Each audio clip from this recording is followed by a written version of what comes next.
Mechanic Falls, Maine, spring 1871. A cold wind still cutting off the little Androscoggin River, the kind that gets into your coat sleeves and stays there. Inside a cramped machine shop that smelled of oil and sawdust, a man in a dentist's waistcoat, not a gunsmith's apron, a dentist's waistcoat, was locking a walnut stalk against his shoulder. His name was Warren R. Evans, and the thing in his hands looked less like a rifle and more like a length of stovepipe bolted to a gun barrel. He worked the lever. A cartridge dropped into the chamber with a metallic click that seemed to go on forever. And it did go on.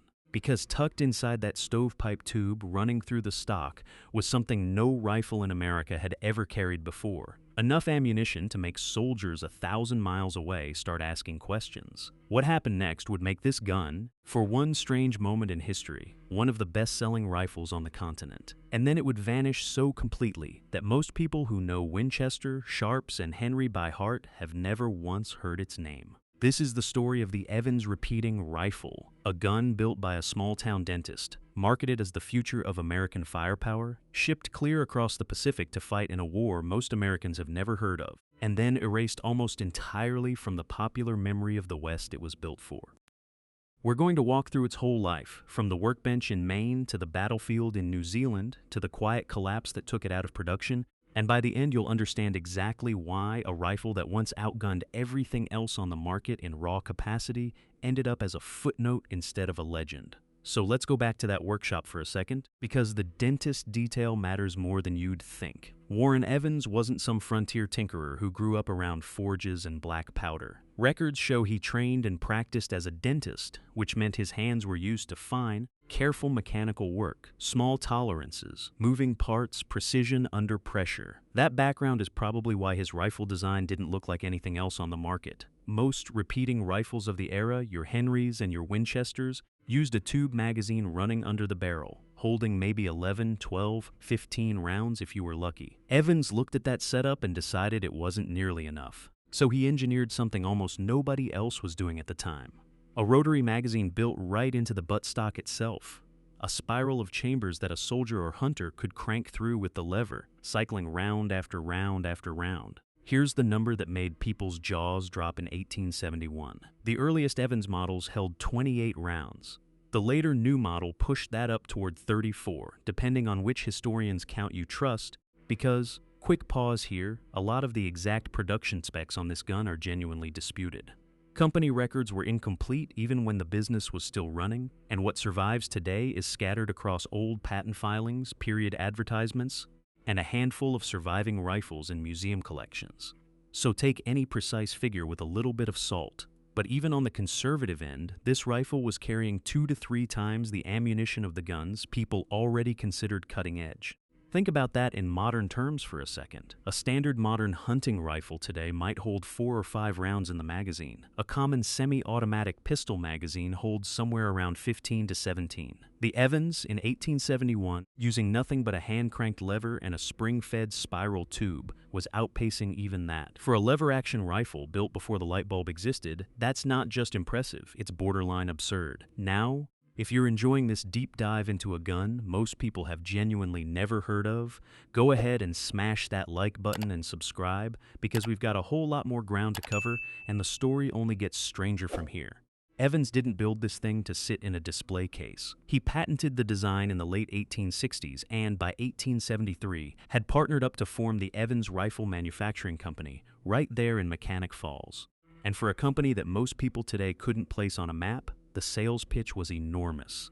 Advertisements from the period leaned hard into the capacity angle, positioning the Evans as the rifle that would never leave a man empty-handed in a fight. The gun you wanted between you and trouble, whether that trouble was a grizzly, a rustler, or an ambush. Some period accounts and dealer claims suggested the Evans, for a stretch in the mid-1870s, was moving more units through certain frontier and export markets than some of its better-known competitors. Historians still argue about how literally to take those claims, because gun manufacturers in this era were not exactly known for modest advertising. But what isn't disputed is that the Evans found real buyers, hunters, ranchers, and, most consequentially, Foreign militaries looking for exactly the kind of sustained firepower that magazine design promised. And that's where the story takes its strangest turn, because the Evans rifle's biggest moment in actual combat didn't happen anywhere near the American frontier at all. It happened on the other side of the world, in New Zealand, during a brutal, drawn-out conflict against Maori resistance forces led by a leader named Takuti. The colonial government there was arming its constabulary forces, essentially a mounted, militarized police force, and they went shopping for rifles that could put a lot of lead down range without constant reloading. The Evans, with its cavernous magazine, fit the bill. Crates of these rifles were shipped roughly 12,000 miles by sea, packed in oilcloth and sawdust off the coast of Maine and around the bottom half of the globe, to end up in the hands of men fighting in dense, wet, unforgiving bush terrain that could not have looked more different from anything Warren Evans had in mind when he was drilling teeth back in Maine. Here's where you get your ironic, unassuming twist, the kind this channel lives for. Warren Evans himself was about as far from the gunslinger archetype as you could get. A mild-mannered dentist with a workshop hobby, not a frontiersman, not a soldier, not even really a businessman by trade. And yet the weapon coming out of his little machine shop ended up more directly responsible for changing the outcome of firefights on the far side of the planet than most of the famous shootists this channel usually covers. The guy Hollywood would cast as comic relief, the fussy small-town professional with the funny invention, turned out to be the one whose work actually reshaped a colonial war. That's the Old West for you, or at least the Old West's export division. The dangerous men weren't always the ones who looked dangerous. Now let's talk mechanics for a second, because understanding why this rifle worked the way it did is key to understanding why it eventually failed. That spiral magazine wasn't a simple tube. It was a coiled channel built directly into the buttstock, and cartridges fed through it under spring tension as the shooter worked the lever. Picture threading marbles through a corkscrew tunnel, built into a piece of furniture, and you're most of the way there. It was mechanically elegant on paper, but loaded to capacity with 2 to 3 dozen brass cartridges, that stock got heavy, genuinely heavy. Some estimates put a fully loaded Evans rifle at close to 11 pounds, which doesn't sound like much until you're the one holding it up to your shoulder for the 3rd hour of a patrol through wet New Zealand scrubland. For comparison, that's roughly the weight of a full case of a dozen wine bottles, held out at arm's length repeatedly all day. Soldiers complained. Of course they complained. And here's the other problem, the one that really did the damage. That elegant spiral magazine, all those moving parts threaded through the stock, was far more sensitive to dirt, mud, and rough handling than the simpler tube magazines on rival rifles. In a clean demonstration room in Maine, the Evans looked like the future. In the mud and rain of an actual campaign, all that mechanical complexity became a liability. Jams, fooling, rounds that wouldn't feed cleanly when the mechanism picked up grit. The very feature that made the Evans remarkable, that enormous capacity, was built on a mechanism that broke down exactly when soldiers needed it most. So if you're wondering how a rifle that once had this kind of buzz around it, that got sold overseas by the crate for an actual shooting war, basically disappeared from the story of American firearms, that's your answer taking shape. But we're not at the ending yet. Stick around, because we haven't even gotten to how the company itself came apart. And that part of the story deserves the same close look we've been giving everything else. If you haven't hit subscribe yet, now's a good moment, because the collapse is where this really turns into a proper piece of vanished history. Back home, the Evans Rifle Manufacturing Company had bigger ambitions than hunters and export contracts. They wanted the biggest prize of all, a standard issue contract with the United States military. And for a company built around the single loudest selling point in the industry, sheer ammunition capacity, that must have felt like a natural fit, military trials were held. Evans rifles were tested and evaluated by ordnance boards alongside other contenders, and the verdict came back unfavorable. The same weight and reliability problems that dogged the rifle in New Zealand's mud showed up again in official testing. The military wanted something rugged, simple, and dependable above almost everything else, and a delicate spiral-fed magazine carrying dozens of rounds in a 9 to 11 pound package didn't fit that description, no matter how good the sales pamphlets sounded. The rejection didn't just close off one revenue stream. It closed off the single most stabilizing contract a 19th century arms manufacturer could hope to land, the kind of steady, high-volume government business that kept competitors like Winchester and Springfield financially secure for decades. Without that anchor, the company was left leaning almost entirely on civilian sales and whatever export orders it could scrape together in a market that was getting more crowded and more competitive by the year. Winchester kept refining its own lever guns. Other manufacturers entered the field, and the Evans, for all its dramatic capacity numbers, started to look like a novelty rather than a genuine workhorse. A rifle that won the spec sheet but lost the argument where it actually mattered, out in the field, in the mud, under pressure. Some accounts from the period mention financial trouble compounding through the late 1870s, and there are references, though the documentation here gets thin, and historians are honestly divided on the details,